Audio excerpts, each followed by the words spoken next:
Chapter 8 Pins and Needles. Deba put her arm around her friend. Neither of them wanted to attract the attention of the strange market-goers. They sat quietly for a couple of minutes. Ahem. Cautiously, the two girls looked up. Standing before them was the boy who had scared off the trash pack. He eyed them with a look somewhere between sarcasm and concern. "I was just wondering," he said slowly. "Is that yours?" He pointed near their feet, at an empty cardboard milk carton. Xana and Deba stared at it. The carton moved eagerly towards them, opening and closing its folded spout. Deba and Xana yelped and withdrew their feet. It was one of the pieces of rubbish that had chased them earlier. "I was going to kick it back into the maze," he said, "but I thought maybe it was a pet." "No," Deba said guardedly. "No, it's not ours. It must have followed us," said Xana. "Righto," the boy said, stuck his hands in his pockets, and whistled a tune for a second or two. He looked at them quizzically. "Well, He hesitated. "Can I just ask, are you okay?" He sat down beside them. "What are your names, then? I'm Hemi. Pleased to meet you and all that." He stuck out his hand. Xana and Deba looked at it suspiciously. Eventually, they shook it and said their names. "So what's up with you two, then?" he said. "What's happened?" "We don't know what's happened," Xana said. "We don't know where we are," said Deba. "We don't know what that is." She pointed up into the sky. "We don't know what's going on," Xana finished. "Well," the boy Hemi said slowly, "you two don't know a lot, do you? But I might be able to help you. I can tell you where you are for a start." His voice dropped, and the girls eagerly leaned in close to hear him. He whispered slowly, "in London." The girls waited for the words to make sense, but they didn't. Hemi was grinning. London," he repeated. Said Xana. "London." "Yeah," he said. "London." And suddenly, the three sounds fell into a different shape, and Xana said the name. London. London?" Deba said. Hemi nodded and crept an inch closer. "London," he said, and reached for Xana. "Hey!" a loud voice interrupted. Xana, Deba, and the boy jumped up. The milk carton squeaked out air and scuttled behind Deba. There in front of them was the pink-cushioned man, his needles winking in the light. "Don't you dare!" the book-wearing fashion designer shouted. "Get out!" Hemi leapt up, made a rude noise, and sped away, ducking at astonishing speed between the legs of passers-by, into the crowd, and out of sight. "What are you doing?" Xana shouted. "He was helping us." "Helping?" the man said. "Do you have any idea who that was? He's one of them." "One of who?" "A ghost." Deba and Xana stared at him. "You heard me," he said. "A ghost. He's from Wraith Town, and did he make you get really close to him? I saw him trying to grab." "Well, we couldn't really hear him, so we was leaning in," Deba said. "Uh-huh. I knew it. One more minute and he'd have possessed you. That's what they want. They're desperate for bodies. They'll possess you soon as look at you. Sneaky little whisper." "Possess me?" "Absolutely. Or you." He nodded at Xana. "Why do you think he was talking to you?" But he has a body, said Xana. We shook his hand. The man looked a little put out. Well, yes, technically he has a body, that one. If you want to be really precise about it, he's a half-ghost.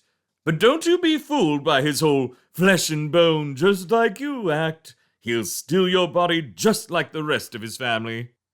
It's just as well I came looking for you, the man said kindly. You worried me back there. I suppose I can just understand someone not wanting to benefit from the astonishing opportunity of this new form of apparel, which literally clothes you in education. Seeing their faces, he cut this patter off with visible effort. Sorry. Anyway, the point is you both look so scared. I wanted to check you were all right. Xana stared into the crowd. What is this place? She said. What do you mean? The pin-haired man said. It's Rogue Day. This is Rogue Day Market, of course. You can't seriously tell me you haven't been here before. What's that? Before Xana could stop him, he had reached out and taken the travel card from her. Give that back, she shouted. The man's eyes were growing wider and wider, and he gaped at the piece of card and back at Xana.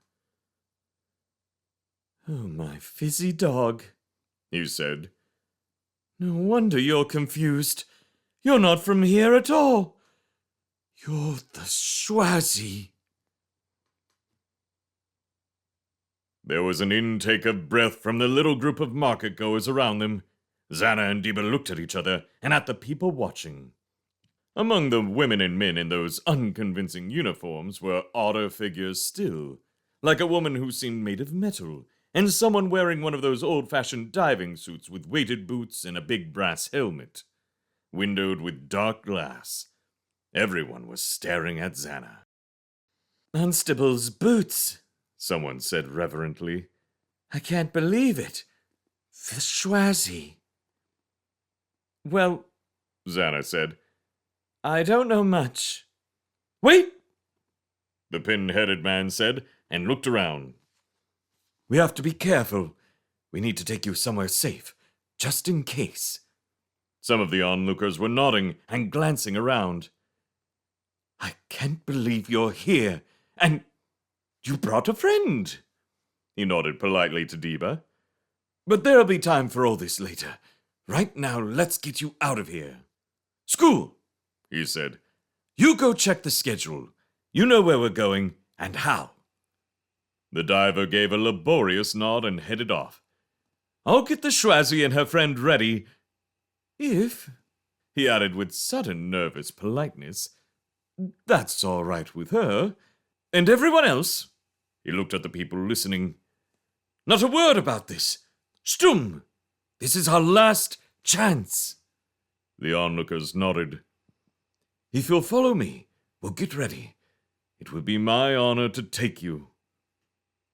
Xana said nothing, but he continued. You're willing? That's marvelous, really. We've not been introduced. You are the Schwazi, and as I say, it's an honor. He said the last phrase so quickly, it was like one word. And I'd say, yeah, it's an honor. I'm Obade Thing, the courtier of Obade Thing Designs. Perhaps you've heard of me. Not the wearable books, I know, but perhaps the edible cravat. No? The two-person trouser? Doesn't ring a bell. Never mind. I'm at your service. This is Diba, said Xana. And I'm the Schwazi! Absolutely, the man said. A pleasure. Now, if you please, Schwazi, I don't want to alarm you, but you've already had a run-in with an attempted flesh theft, and I'll feel much happier if you stick with me. From behind them was the clatter of the milk carton. Go away, Xana told it and pointed. The carton retreated a few centimeters. Air whistled from its spout. It sounded like whimpering. Schwazi, please, Fing said, beckoning. Oh, all right, Deba said to the carton. She nodded at Xana. I'll sort it out.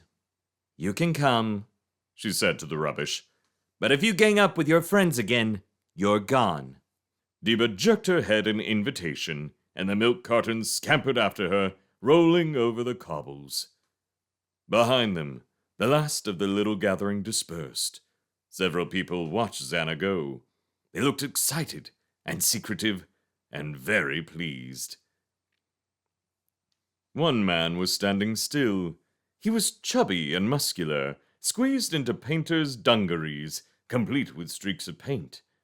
Deba looked back, and he met her eyes for a moment, then looked back at Xana, very thoughtfully. He disappeared into the crowd, moving fast. What? Said Xana, pulling Deba to come.